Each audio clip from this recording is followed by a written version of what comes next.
Hello everyone, আমার একটা নতুন ভিডিওতে সবাইকে অনেক স্বাগত জানাই। আজকে ছুটির দিনে আমি আর সোমনাথ মিলে বেরিয়ে পড়েছি একটু ঘুরতে। আর আজকের ওয়েদারটাও বেশ সুন্দর, না মেঘ না রোদ্দুর। এরকম ওয়েদারে দেখবেন দিনের বেলা ঘোরার জন্য একদম উপযুক্ত। খুব রোদ থাকলে দিনের বেলা ঘোরা যায় না, একটু মেঘলা মেঘলা একটু রোদ্দুর রোদ্দুর ওয়েদার থাকলে বেশ ভালো লাগে বাইকে করে গেলে। আর এই যে দেখছেন এই রাস্তা দিয়ে যাচ্ছি, এটা হলো সালারজং মিউজিয়াম। একদমই আমাদের বাড়ির কাছে। প্রথমবার যখন আমি এসেছিলাম সালারজং মিউজিয়ামে, তো ওখানে না আমি বাসে করে এসেছিলাম, তো ভেবেছিলাম যে অনেকটা দূরে, কিন্তু এতটা বাড়ির সামনে বুঝতে পারিনি। সোমনাথকে বলছিলাম যে আর একদিন আসলে হয়, খুব সুন্দর ভিতরটা, দুর্দান্ত। আর আমরা যেখানে যাচ্ছি সেটা আমাদের বাড়ি থেকে অনেকটাই দূরে। কোথায় যাচ্ছি না যাচ্ছি সবই আস্তে আস্তে আপনাদেরকে জানাচ্ছি যেতে যেতে। আর এই ব্রিজের উপর দিয়ে যাচ্ছি যখন, দূরের বাড়ি না অনেক সুন্দর সুন্দর বেশ ছোটো ছোটো বাড়িগুলোকে দেখতে পাচ্ছি। সোমনাথ আমাকে বললো ওগুলো সব পাহাড়ের উপরে। এত সুন্দর লাগছিল দেখতে দূর থেকে, এরকম পাহাড়ের উপরে ছোটো ছোটো ছোটো ছোটো বাড়িঘর।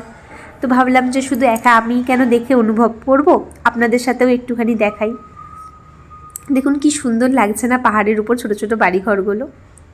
আমরা যাচ্ছি, এখানে একটা কালী মন্দির আছে এয়ারপোর্টের ওই সাইডটাতেই। ওই কালী মন্দিরের নাম হলো স্বর্ণশিল্পী বিবেকানন্দ কালী মন্দির। কালী মন্দিরটা জানেন পুরো দক্ষিণেশ্বরের কালী মন্দিরের মতন। তো ওটাই দেখার খুব ইচ্ছা। ভাবলাম যে ছুটির দিন একটু যাই, ঘুরেও আসা হবে, মাকে দর্শন করাও হবে, আর একটু মন্দিরটা দেখাও হবে। আমি বহুবার নেটে দেখেছিলাম, তো দেখে ভাবলাম যে না, একবার ঘুরে আসা যাক।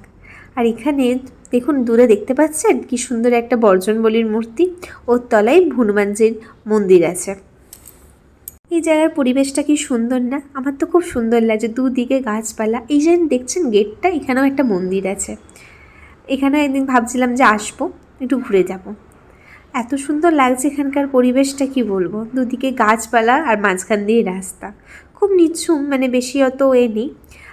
আর একটুখানি এই জায়গার রাস্তাটা ঢুকতে দেখতে পাচ্ছেন এই যে দূরে মন্দির মতন দেখা যাচ্ছে, এই দেখুন পৌঁছেও গেছি। এই সামনে যে কলগুলো রেখেছে এখানে মন্দিরে ঢোকার আগে পা ধুয়ে ঢোকার জন্য। আমি ভেবেছিলাম মন্দিরের বাইরেই হয়তো ফুল টুল সব আমাদের যেমন ডালা বিক্রি হয় ওরকম বিক্রি হবে, কিন্তু দেখলাম সেরকম কোনো ব্যবস্থা নেই। পরের বারে ভাবছি বাড়ি থেকেই নিয়ে আসবো। আর দেখুন দূরে দেখুন হাঁসগুলো, কি সুন্দর না মন্দিরের ভিতরটা, পুরো দক্ষিণেশ্বরের মতন। এখানে যে ছোটো ছোটো মন্দিরগুলো দেখছেন, এখানে গণেশ ঠাকুর আছে, রাধা মাধব আছে, একটা শিব ঠাকুরের মন্দির আছে, তারপরে বালাজির মন্দির আছে, আর এই যে বড় মন্দিরটা দেখতে পাচ্ছেন এখানে মায়ের মন্দির। আমার খুবই সুন্দর লেগেছিল এসে। আমি ভেবেছিলাম হয়তো ফাঁকা থাকবে, কিছু কিছু লোকজন, অনেক লোকজনই এসেছে। আমরা সকাল সকাল এসেছিলাম। দেখুন এই দেখুন মায়ের মন্দির। আমার তো খুব সুন্দর লেগেছে জায়গাতে এসে, সত্যি দর্শন করে মনটা একদম জুড়িয়ে গেল।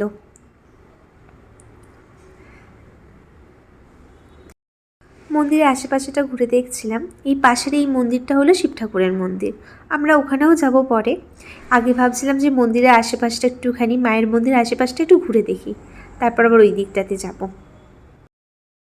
মন্দিরটা আমাদের বাড়ি থেকে অনেকটাই দূরে, 30 কিলোমিটার মতো দূর ছিল, কিন্তু এত দূরে এসে আমার সার্থক হলো বলতে গেলে এক কথায়। কি সুন্দর গাছপালা লাগিয়ে রেখেছে। অনেক লোকই এসেছিল, সবাই আবার কেউ কেউ পুজোও দিচ্ছিল, যারা ঘর থেকে মালা সন্দেশ মন্দেশ সব কিনে নিয়ে এসেছিল। আমরা কিন্তু ভেবেছিলাম যে বাইরেই পাবো আমাদের ওখানকার মন্দিরের মতন, পাইনি। তাই ভাবলাম যে পরে যখন আসবো তখন হয়তো কিনে নিয়ে আসবো বাড়ি থেকেই। এবার যেখানে যাচ্ছি সেটা হলো শিব ঠাকুরের মন্দির। আমি সোমনাথকে ডাকছিলাম যে তাড়াতাড়ি আসো, যাই। আমরা সব মন্দির দর্শন করার পর মন্দিরের পিছন দিকটা করে এসেছিলাম। বেশ সুন্দর, দেখুন কি সুন্দর ফাঁকা এলাকা। আর পুরো আমার মন্দিরটা দেখে বারবার ধরে, যেটা মেন মন্দির মায়ের, পুরো দক্ষিণেশ্বরের মন্দিরের মতন বলুন, পুরো একই রকমই লাগছিল। আর বারবার আমার দক্ষিণেশ্বরের মন্দিরের কথা মনে পড়ে যাচ্ছে দেখে। আমরা এই সামনে একটু অনেকক্ষণ বসেছিলাম, তারপর ভাবলাম যে না এবার বাড়ি যাওয়া যাক। আর বাইরে বেরিয়ে দেখছি হাঁসগুলোকে তখন দেখেছিলাম পুকুরের ওই সাইডটাতে, এখন দেখছি সামনেটা চড়ছে, রাজহাঁসই মনে হয়। প্যাঁক প্যাঁক প্যাঁক প্যাঁক করে করে চলছিল। আর দেখুন ওরা পুকুরে নেমেছে তো হয়তো গাটা ঝাড়ছে, খুব খুব ভালো লাগছিলো দেখতে হাঁসগুলোকে চড়ে চড়ে চড়ে চড়ে বেড়াচ্ছিল। আমি অনেকক্ষণ ধরে দাঁড়িয়ে দেখছিলাম, মাঝে মাঝে ভয়ও পাচ্ছিলাম যদি এসে না ঠোকর মেরে দেয়। আবার ভাবছিলাম যে না একটু দেখিও, অনেক দিন পর হাঁস দেখতে পেলাম।